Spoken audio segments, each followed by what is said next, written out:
welcome back to Tiny Blue Games. My name is, of course, Csaw or Chris, and today we're talking about Final Fantasy XIV in 2020. Today we are doing our first hard trial, the Thornmarch, and it focuses on these beautiful little Moogle creatures, I believe they're called. They are adorable. They're kind of like the mail carrier, but they're also kind of a main character at the start of the story, and they keep popping up. They're a big part of Final Fantasy, and I think they are maybe the cutest part of the franchise, which is just awesome that there's a raid or a trial all about them. But yeah, so this is the first hard trial that I'm doing, and I was actually pretty nervous about this because of the fact that in the duty finder there is a hard trial, random hard trial section, and I'm not able to queue for that because my item level's too low. So I was pretty concerned about queuing for this, and I am able to specific queue for this one. It's also a required trial that I have to do for the main scenario quests. I'm currently working between the A Realm Reborn scenario quests and the ones for the new expansion. So I'm kind of in that bridge between them at the moment, and this is the first instance piece of content you do during those quests. So I was a little bit concerned. I also noticed that my health is pretty low compared to everyone else in the party. So yeah, that was concerning as well. But the guards themselves were pretty easy, and I was able to really just DPS while my pet did a lot of the heals that were required. And this is probably one of the main reasons this goes a little bit rough later on, is that my ego was kind of inflated by this. I was like, oh, this is pretty easy. These guys are obviously able to just carry me through this without any issues. It's going to be smooth sailings. I may as well just enjoy the song in the background and enjoy killing some of these creatures. It's just kind of sad that you're killing these cute things, like seeing their little corpses on the ground is not a thrilling time, but they are attacking us first, I mean, in this situation, so what are you going to do about it? It's for a good cause, right?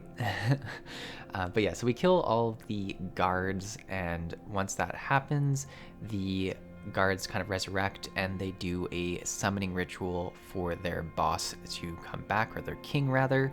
I love their different colored little headpieces too. They do a little song and dance that summons this awesome disco light effect, to which the boss comes in. He is loud, proud, and beautiful. I love his scepter and his hat. I'm ready to fight him. He does a large cast that absolutely destroys everyone. So this is where I'm flipped upside down, and I'm like, oh, so this isn't gonna be easy. And I'm instantly very concerned that I actually don't have enough health to survive his attacks. I'm just gonna keep getting one-shotted. And I am hoping to get a quick res here, but it doesn't come out really quick enough for us to recover, as a lot of people took damage as well. And later on we kind of debate, and I don't actually know what the cause of our wipe is, but some people in the group mentioned that it's based on the order in which we killed the guards, and maybe that sort of increases the severity of the attacks or gives him full-on attacks that he doesn't have otherwise. I mean, what I really should do is just get in the habit of kind of reading up about the fights before I jump right into them, but it's kind of difficult to do that when you're just in the gaming spirit and you're crushing out some main scenario quests, really getting into the story, and you don't want to pause, bring up a web page and read about an instance before you queue into it. That being said, if I don't read about it, I probably shouldn't complain too much when this happens. But you can see in the chat here that people are now talking about a specific order that we're supposed to kill the guards in, and that makes a lot of sense, because it seemed like it seemed too easy. That's the main point of this entire video. This all seemed too easy, and then it got turned up to 10 on the damage skill real quick for us. So this time we're going to be a little bit more careful. As the healer, I don't have much much of a determining factor on how quickly we kill each of them, so I kind of just kill the one that's going down quickest. And there's only a few situations where we really have a choice of which one to kill, but it does make sense that kind of the way you would kill it would impact the way the final boss is spawned. I think that's a really cool mechanic that a lot of games have played with in the past. This is, an instance from the past though, so this was probably a pretty cool thing to do back in the day, and it still rings pretty true, obviously, because if you're a bunch of new players, you're gonna be stumped for a little bit when you take a ton of damage. I think the hardest thing would be learning. Like, I can't imagine without any kind of guide how difficult it was to figure out which way you needed to kill them. I'm sure there's obviously a hint somewhere, and it might even be kind of in the summary of the trial that gives you a little bit of a hint, or maybe in the quest leading up to this, but I obviously didn't catch on to it, which wouldn't be the first time I haven't caught on to something. I can just hear my Final Fantasy crowd being like, it's so obvious, it's right here. And I'm sure I'll find out in the comments how I was supposed to know this, or if it's even a thing. That's the other thing here. Maybe there isn't a code, and I'm just looking for things in the wrong place. But either way, this is a pretty fun trial. It's a pretty adorable trial. I think it really plays well with my bunny suit that we're killing adorable things dressed adorably, and it's a nice quick time.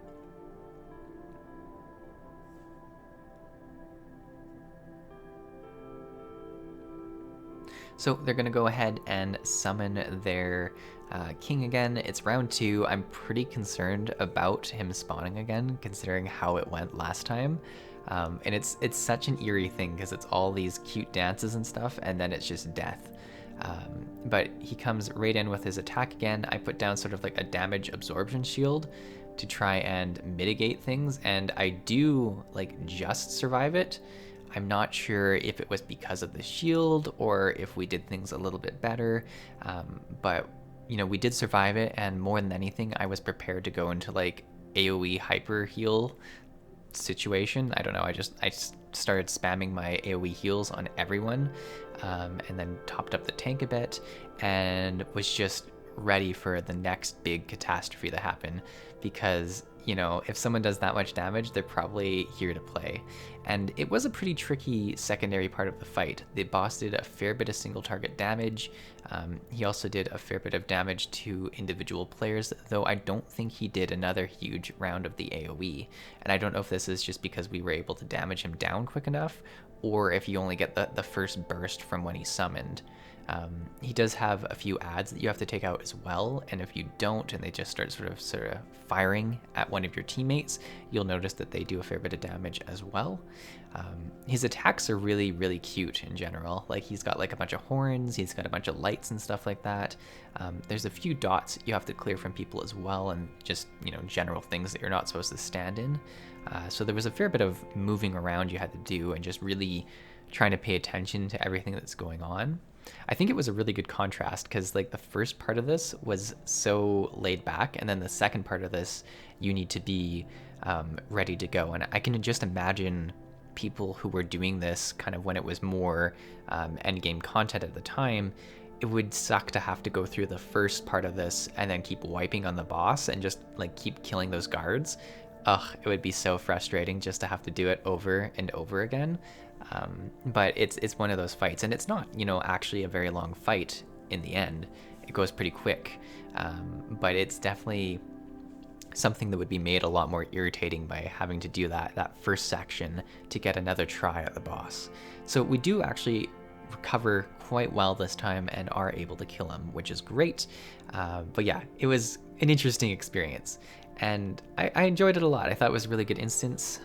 It was a very good length for a main scenario quest trial, which is great, and I'm actually really excited to see some of the other hard trials that I'm going to be unlocking in the future. But yeah, guys, hopefully you enjoyed this adorable video. I had a lot of fun, and I'll see you in the next video. Thanks for watching.